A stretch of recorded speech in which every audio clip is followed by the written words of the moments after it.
आप लोगों के ऊपर भी प्रभु की कृपा हुई, गुरु की दया हुई कि आप थोड़े समय के लिए यहाँ सत्संग में आ पाए। नहीं तो बहुत से लोग गृहस्थ आश्रम में इस कदर फंसे हुए हैं, सुख और समृद्धि के चक्कर में इन चीजों को मान सम्मान धन दौलत के पानी में कि जैसे मकड़ी फंस जाती है। मकड़ी जाला बनाती है, किसके लिए बनाती है? अपने सुख के लिए, रहने के लिए, लेकिन उस जाला से बाहर नहीं निकल पाती, उसी में रह जाती है और खत्म हो जाती है, उसी में मर जाती है, उसी में।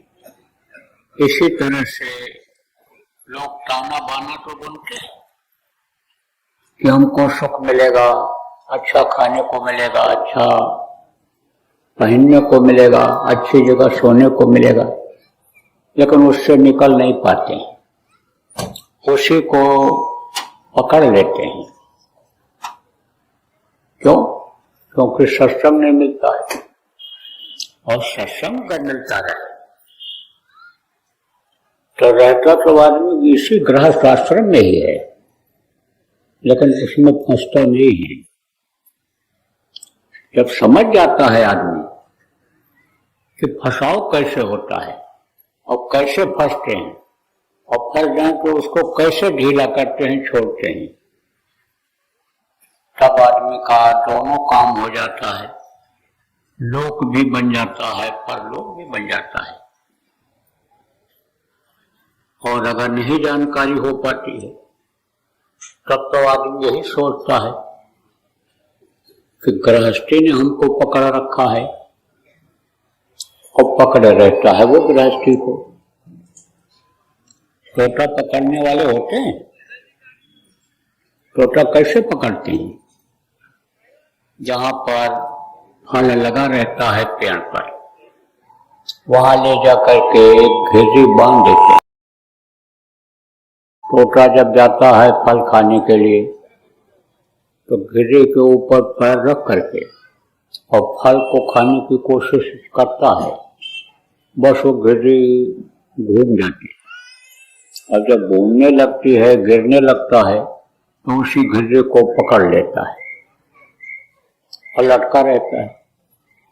तोता तो ये समझता है कि घेरे ने हमको पकड़ लिया, लेकिन पकड़े रहता है तोता घेरे को।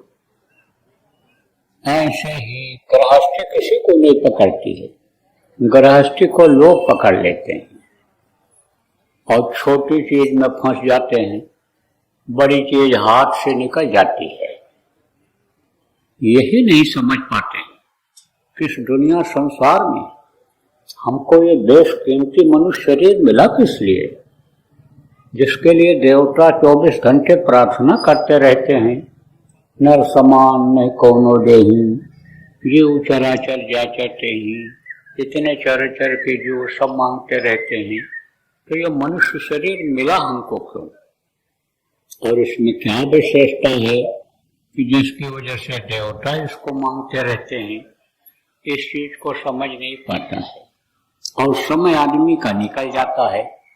कौन सा समय जीने का? सबको समय जिंदगी का मिला है, और जैसे खत्म होता है तैसे ही ये प्राण जो 10 प्रकार के हैं शरीर को चलाते हैं, ये सब निकल जाते हैं, और जीवात्मा निकल जाती है, शरीर धड़ाम से गिर जाता है।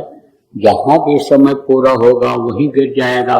खेत में काम कर रहा हो, कारखाने में काम कर रहा हो, मजदूरी कर रहा हो, दफ्तर में काम कर रहा हो, दुकान पर बैठा हुआ हो, वो इंतजार नहीं करता किसी का। क्या?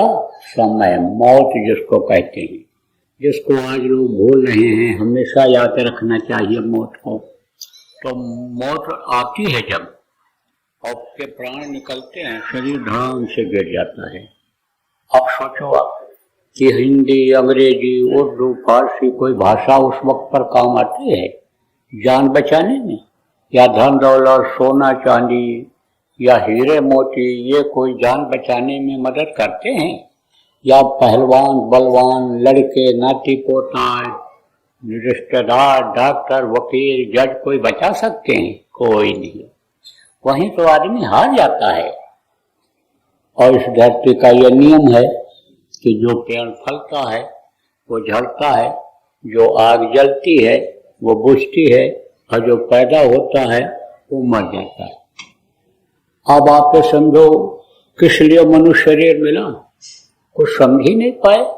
उसी तरह से जैसे जानवर पैदा होते हैं, खाते हैं, बच्चा पैदा करते हैं, दुनिया संसार से चले जाते हैं, इसी तरह से आदमी चला जाता है। इसीलिए कहा गया सत्संग मनुष्य के लिए बहुत जरूरी होता है। और इस समय पर तो उसी तरह से जरूरी है जैसे बच्चे को पालन पोषण के लिए माँ की जरूरत पड़ती है, दूध पिलाने के लिए टट्टी पेशाब किस तरह से किया जाएगा, किस तरह से उठा बैठा जाएगा, उसके लिए जैसे माँ की जरूरत पड़ती है, उसी तरह से लोगों को सत्संग की जरूरत है। और सत्संग अगर नहीं मिलेगा तो इन्हीं छोटी छोटी चीजों में ये जीवन का अमूल्य समय निकल जाएगा, बड़ी चीज नहीं मिल पाएगी।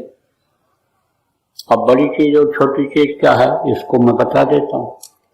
देखो, ये संत महात्माओं का देश है और समय समय पर महापुरुष धरती पर आते रहे और लोगों को बराबर समझाते बताते रहे। जिस काम के लिए आते हैं वो काम अपना करके फिर वो समय समय पर चले जाया करते हैं।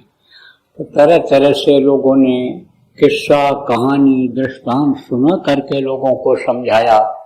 और आप ये समझो प्रेमियों कि बताया, समझाया लोगों को, दोहा चौपाई श्लोक लिख करके श्लोक में समझाया कि किसी भी तरह से जीव के समझ में आ जाए। तो एक था राजा। राजा किसको कहते हैं? कहते हो अरे भाई उनका तो राजसी ठाठ है, बढ़िया खाते हैं, बढ़िया पहनते हैं और आराम से पड़े रहते हैं। राजा कौन होता है?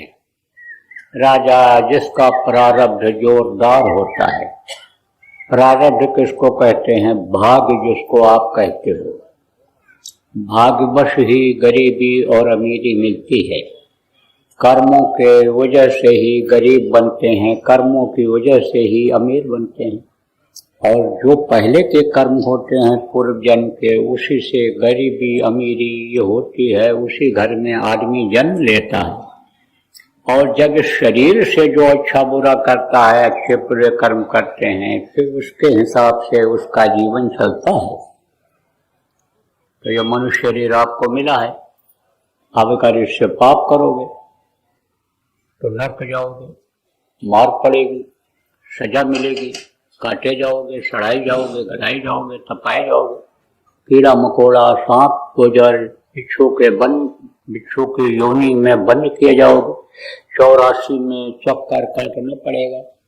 और अगर अच्छा कर्म करोगे तो स्वर्ग और वैकुंठ जाओगे। लेकिन स्वर्ग वैकुंठ तक पहुंच पाने से इस जीवात्मा की मुक्ति नहीं हो पाएगी। मुक्ति का मतलब क्या होता है? जहां से फिर वापस नहीं आना होता है।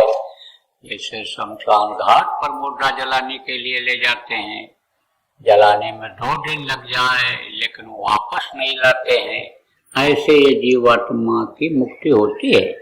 जैसे शरीर की मुक्ति शमशान घाट पर जलाते हो, ऐसे आत्मा की मुक्ति होती है जब ये अपने देश, अपने वतन, अपने मालिक के पास सतलोक पहुंच जाती है, तभी इसकी मुक्ति होती है। नहीं तो लौट लौट 84 आया, इसी 84 में आना पड़ता है। स्वर्ग और वैकुंठ से भी पूरी छीड़े मृत्यु लोके, जब से पूरी छीड़ हो जाता है मृत्यु लोक में आना पड़ता है। तो वो लोग कहाँ जन्म लेते हैं? राजा महाराजा के। बैठे भोजन दिए मुरारी, और ना हल चले न चले कुदारी। जिस चीज की इच्छा करते हैं वो चीज हाजिर हो जाती है। काम कम करना पड़ता है, मेहनत कम करना पड़ता है, फायदा ज्यादा मिलता है।